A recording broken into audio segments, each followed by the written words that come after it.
Добро утро Скопје и честит празник Македонија. Додека градските власти спијат, ние од раните утрински часови го чистиме градот. Вака реагираше утрово кандидатот за градоначалник на Скопје од редовите на ВМРО-ДПМН Орце Ѓоргиевски. Не смееме да дозволиме поради нефункционалноста на јавното предпријатие комунална хигиена да се загрози здравието на нашиот град, вели Ѓоргиевски. За неколку дена од сега, после превземањето на функцијата градоначалник на Скопје, ова ќе биде минат, порача тој и им вети на граѓаните дека го имаат неговиот збор. Упати огромна благодарност до општина Куманово, Кавадарци, Илинден, Зелениково, Сопиште и општествено одговорните компании кои помогнале. Градоначалникот на општина Газибаба Бобан Стефковски информираше дека утрово ја имал честа да го означи стартот на 10-та атлетска трка која традиционално се организира по повод 23 октомври, денот на македонската револуционерна борба. Рутата започна пред споменикот на ВМРО, продолжи кон порта Македонија низ плоштадот Македонија преку камениот мост покрај музеот и театарот, по мостот Гоце Делчев и Долшкиот на Вардар. Трката опфаќа делници од 5 и 10 километри. Стефковски упати честитки до Томислав Спасевски за посветеноста, љубовта и ентузијазмот со кој секоја година ја одржува оваа традиција жива во чест на Македонија и незините херои.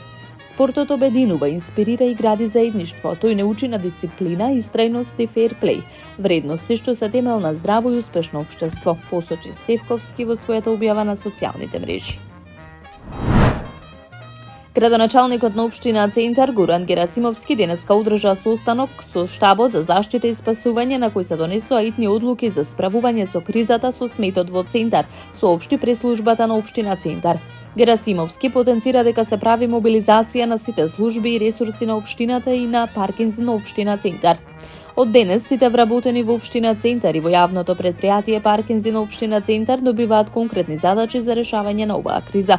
Ги редуцираме сите други активности на минимум, ги пренасочуваме вработените да ги спроведат сите мерки за менаџирање на овој проблем. Ова е момент кога секој јавен службеник мора да покаже одговорност. Ќе бидат поставени помали контејнери за секојдневен отпад во густо населените делови и поголеми контејнери за кабаст отпад на стратешки локации. Герасимовски апелира граѓаните да не го одлагаат сметот на улиците околу контејнерите, туку во нив. Тој информира дека јавното предпријатие ПОЦ ќе организира и посебни пунктови и распоред за собирање на угостителски отпад. Герасимовски ги повика сите ресторани, кафулиња и локали во Центар да го одлагаат отпадот на локации каде контејнерите не се преполни, да го ставаат во двојни или тројни кеси со цел да биде подобро заштитен.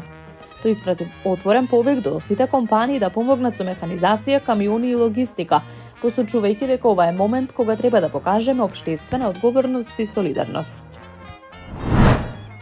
Кандидатот за градоначалник на општина Карпош од редовите на ВМРО-ДПМН Сотир Лукровски утрово сподели дека заедно со пријателите ја чистат општина Карпош.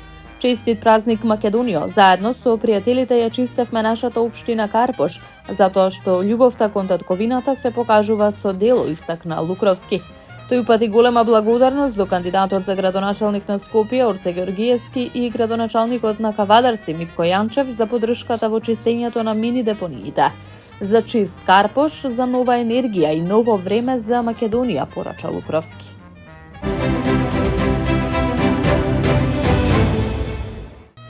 Лишени од слобода се 11 лица за лихварство и перење пари, по едно лице се уште се трага, како што информираат од МВР, одделот за сузбивање на организиран и сериозен криминал при МВР во координација со основното јавно обвинителство за гонење на организиран криминал и корупција.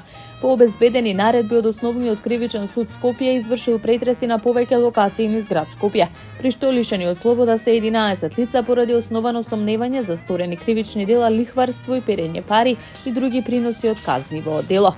9 мина од осомничените од почетокот на 2022 година до денеска се организирале во криминална група што се занимавала со давање на пари со договор, при тоа договарајќи несразмерна имотна корист во пари, средства или недвижен имот. Искористувајќи ја финансиската состојба на оштетените лица, им поземувале пари со пресметување на камата од 5 или 15% месечно зголемување на секое задоцнување. Од оштетените барале да им бидат вратени поземените парични средства со пресметана камата или месечно да го исплаќаат износот по основ на камата. Кога тие не биле во можност да ја вратат позајмицата, осомничените барале да го предадат или оптоварат имотот со кој располагале. Наплатата на паричните средства се вршела директно преку некој од осомничените или преку трансакционите сметки во банка од сметка на оштетен на сметка на некој од осомничените лица, велат од МВР.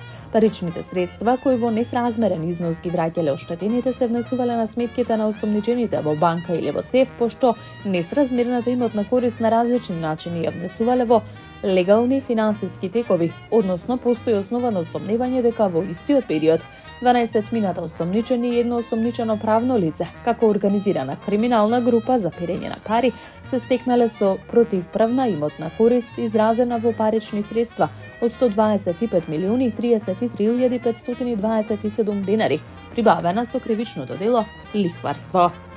Таму е Скопје, град мој љубав лише.